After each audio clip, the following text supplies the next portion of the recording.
Mari kita lanjut part 3 dari season 2 series Girl From Nowhere.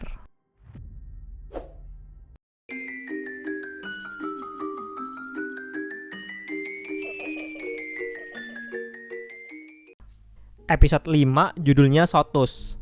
Artinya tuh sistem ospek yang keras gitu. Kali ini Nano pindah ke sebuah kampus cuy. Dia jadi maba di sini. Jadi episode ini nyeritain tentang sebuah ospek yang dilakuin para senior-seniornya ke para maba. Dikumpulin nih para maba dari suatu jurusan di aula. Ketua ospek kali ini namanya Kei. Awalnya nggak ada yang aneh sama ospek ini, kayak normal-normal aja. Tapi neraka sebenarnya baru aja dimulai. Kei nanya ke para maba, pada lapar apa enggak? Ya, para maba yang polos nan lugu ini jawab jujur kalau mereka tuh lapar. Para senior yang baik serta mulia ngasihlah mereka makanan. Para maba pas makanannya dateng pada bengong cuy. Ya kayak mana nggak bengong, mereka masaknya disuruh makan kayak ginian. Dipaksa tuh mereka makan sampai pada muntah-muntah. Abis itu pun Kei ngasih tahu moto dari organisasi mereka yang sangat mencengangkan. เจอพระไม่เป็นไรแต่ถ้าเจอรุ่นพี่อ่ะมึงต้องไหว้ Jadi intinya di sini senior adalah segalanya. Perintah senior hukumnya mutlak dan wajib dilaksanakan. Para maba ini mulai pada nyesel masuk ke kampus ini. Ditambah si senior ngasih mars organisasi yang liriknya penuh kecabulan. Ya pasti dong pada nggak mau nari sambil nyanyi mars kayak gituan. Terutama yang cewek-cewek karena gerakannya sama nyanyiannya tuh cabul banget cuy. Karena nggak pada mau, si paling senior ini pun ngasih permainan. Kalau lo tahu film Human Centipede pasti familiar. Nah mereka disuruh meragain tapi versi lightnya. Kata Kei ini nih bakalan ngelatih kekompakan serta solidaritas antar teman. Ngedenger itu si Nano yang ada di situ auto ketawa. Dia bilang ide Kei ini cabul banget, malah kayak pelecehan jatohnya. Kei nggak terima karena ada yang ngelawan. Si senior ini nyari pembelaan cuy. Dia nanya ke semuanya, pada setuju nggak sama si Nano? Ya para maba ini auto mengkerut dan diem aja.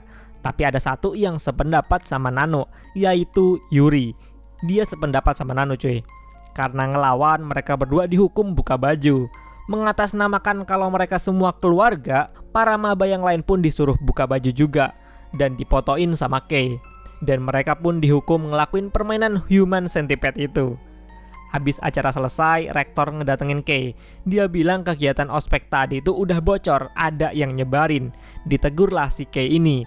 Pokoknya silakan kalau mau ngadain kegiatan buat ngedisiplinin para maba. Tapi jangan sampai video kayak gitu bocor lagi. Besoknya para maba itu disidang sama para senior. Mereka nggak disuruh ngaku siapa yang nyebar. Mereka cuma dihukum karena alasan ningkatin persatuan. Tiba-tiba pas HP maba ini mau dikumpul, Nano ngirimin sebuah video ke semuanya.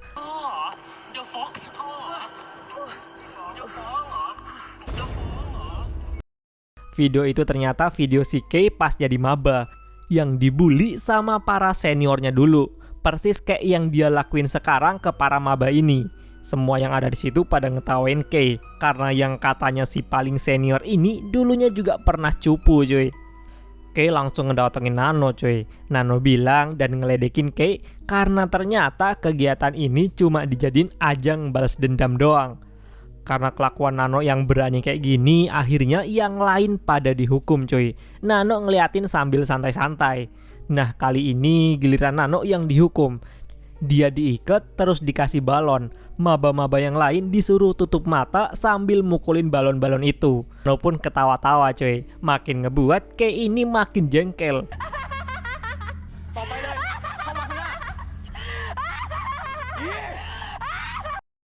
Kei pun turun tangan dan ngehajar Nano sampai ngebuat Nano mati dan matanya ngegelinding di situ. Acara ospek ini pun auto bubar. Rektor datang dan Kei mohon-mohon buat nggak dihukum. Dan dia pun cuma disuruh pindah kampus karena ternyata kebetulan banget bapaknya Kei ini sahabat deket si rektor ini. Dia mau nutupin kasus ini cuy. Asalkan si Kei ini pindah kampus.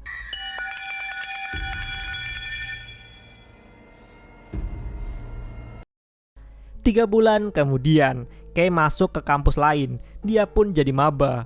Dan dia harus ngikut di acara ospek. Awalnya nggak ada yang aneh sama ospek ini, tenang, tentram, dan damai. Tapi tiba-tiba Kei dibuat kaget karena ternyata di situ ada Nano yang jadi seniornya. Abis ngebuat Kei terkejut, Nano malah nambah bilang kalau Kei ini abis megang-megang dia. Padahal mah Kei nggak ngapa-ngapain cuy. Ngedenger Nano dia apa-apain, senior yang lain langsung hukum dan mukulin Kei. Kei kepaksa ngaku sampai dia ngompol. Besoknya para maba ini disuruh pakai kostum yang dikasih sama seniornya. Semuanya pada nurut kecuali Kei yang kelihatan ogah. Apalagi ada Nano yang jadi seniornya di situ. Dia pun kabur pas lagi ganti baju. Tapi dia berhasil ditangkap dan dipaksa ganti pakai kostum kayak gini. Dia ngerasa terhina, harga dirinya jatuh. Dia mulai ngerasain dan mulai agak nyesel pernah melakukan perpeloncoan pas jadi senior dulu. Nano bilang maba yang lain kalau sekarang kaki Kei sakit. Jadinya mereka semualah yang gantiin hukumannya Kei. Mereka semua disuruh melewati rintangan-rintangan ala militer sambil dimarah-marahin. Malamnya para maba ini disuruh buat sungkem ke para senior. Tapi si Kei ini khusus cuy, dia dikasih sebuah anjing. Nano nyuruh sungkem ke anjing ini yang disebut sama Nano sebagai senior mereka. Anjing ini namanya Lucky. Abis sungkem ke anjing itu, harga dirinya Kei itu kerasa keinjek-injek lagi, ngelakuin hal beginian. Pas jam tidur, teman-temannya Kei itu pada kesel sama nih orang, karena gara-gara dia semuanya jadi kena. Mereka pun ngusir Kei ini dari ruangan tidur. Kei mau ngeluapin emosinya ke Lucky. Nano terusan dateng dan ngelepasin talinya Lucky. Lucky ini langsung kabur. Nah, dia langsung ngebangunin semuanya dan bilang kalau yang ngelepasin Lucky si Kei ini. Mereka semua pada nyariin. Sampai besok pun si Lucky belum ketemu. Jadinya sekarang Kei yang dihukum. Dia disuruh gantiin Lucky dengan diikat kayak anjing gitu. Dia diperlakukan layaknya Lucky. Bahkan disuruh tidur di kandang kayak gini. Nano dateng dan Kei pun minta maaf atas semua kelakuannya dulu. Tapi nggak dipeduliin sama Nano karena nih orang belum bener-bener nyeselin perbuatannya. Si Yuri pun dateng ngasih pertolongan dengan bukain kandangnya. Kei langsung kabur dari tempat ini. Dia pergi ke jalan raya dan naik ke sebuah mobil. Dia seneng banget akhirnya bakalan kebebas dari dunia ospek neraka ini. Saking senengnya dia sampai ketiduran. Bangun-bangun dia ngecek sampai mana. Lah ternyata mobil yang dia naikin ini tujuannya ke tempat ospek itu lagi. Dia balik lagi ke situ malahan cuy. Kei ketahuan lah dan dikejar sama yang lain. Dia lari terus sampai ke danau. Yuri dateng ngebawa mayat Lucky. Dia bilang Kei lah yang udah ngebunuh anjing ini. Kei bilang bukan dia yang ngebunuh, tapi semuanya tuh nggak pada percaya.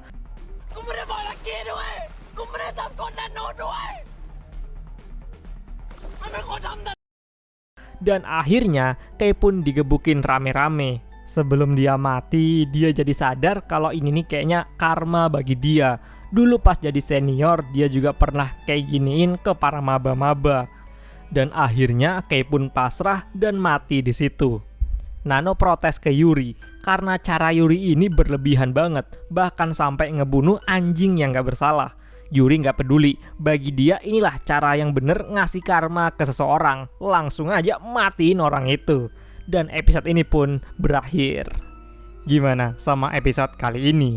Awalnya gue kesel cuy sama si Kei ini. Lama-lama ya kasihan juga kalau dilihat-lihat. Tapi emang bener cuy, namanya tradisi perpeloncoan senior ke juniornya tuh nggak perlulah diterusin lagi. Apalagi sampai-sampai ngebuat nyawa juniornya tuh melayang. Kita lanjut. Episode 6 judulnya Liberation. Di episode ini nyeritain sebuah sekolah yang peraturannya tuh super duper ketat cuy. Bahkan lebih ketat dari yang ada di episode 2. Nano pindah ke sekolah ini. Nah, kenapa di sini hitam putih? Karena gambaran peraturan sekolah yang udah kuno banget. Lihatlah, murid-murid di sini aja super duper kaku banget karena peraturan yang ada. Tiba-tiba datang guru BK bareng anak-anak OSIS yang mau ngadain razia dadakan. Di sini buru-buru Nano nolak buat dirazia karena kata dia ngelanggar privasi. Si guru BK pun turun tangan. Kata guru ini peraturan sekolah udah bilang kayak gitu, kalau murid wajib nurut perintah guru. Akhirnya diceklah tas Nano dan ya nggak ada apa-apa di situ. Pas jam istirahat, Nano pakai lipstik.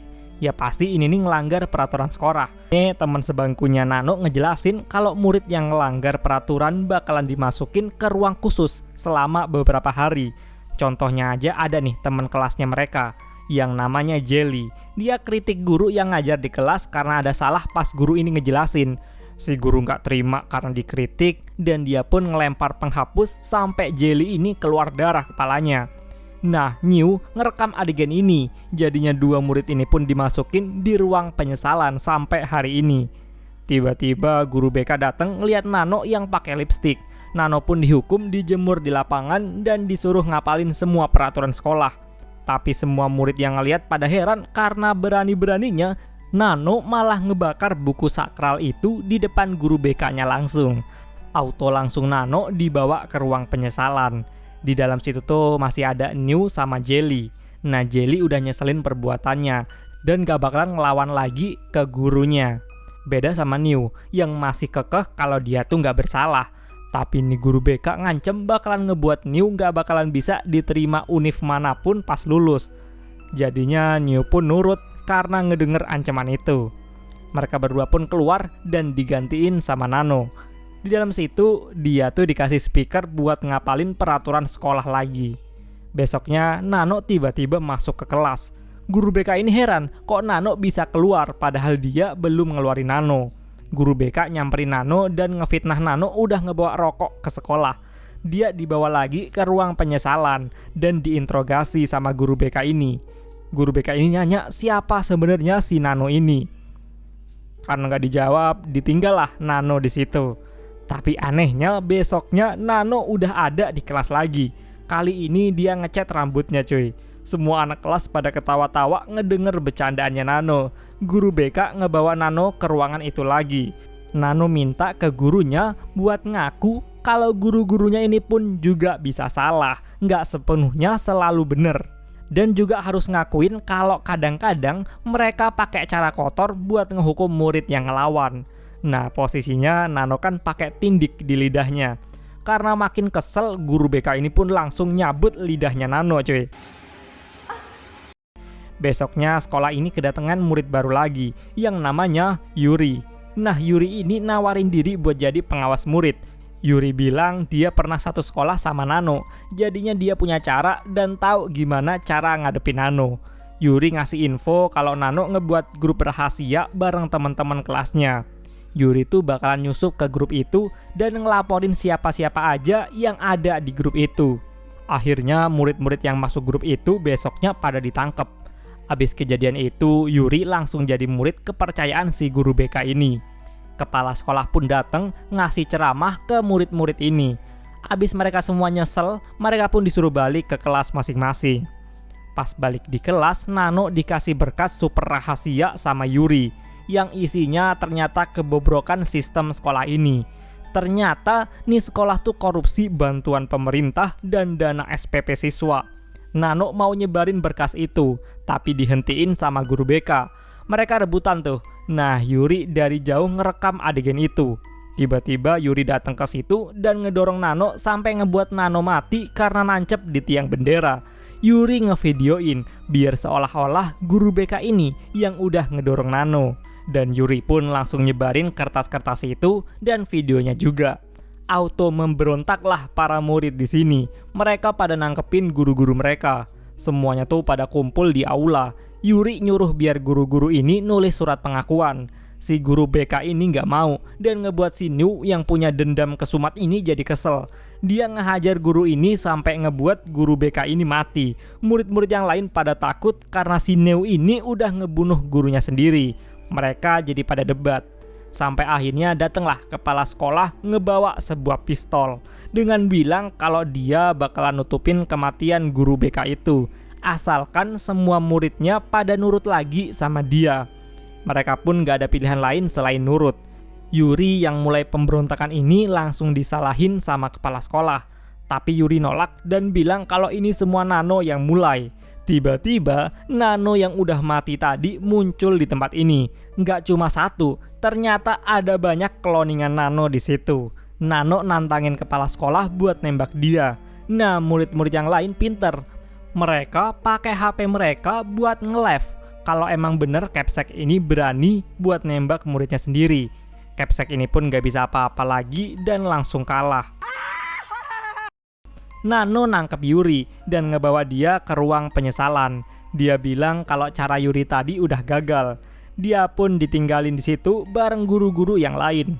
Tapi akhirnya si Yuri ini berhasil keluar walaupun badan-badannya penuh sama darah. Artinya dia udah ngebunuh dan ngalahin semua guru yang dendam sama si Yuri di dalam situ. Episode ini pun berakhir dengan kekalahan Yuri.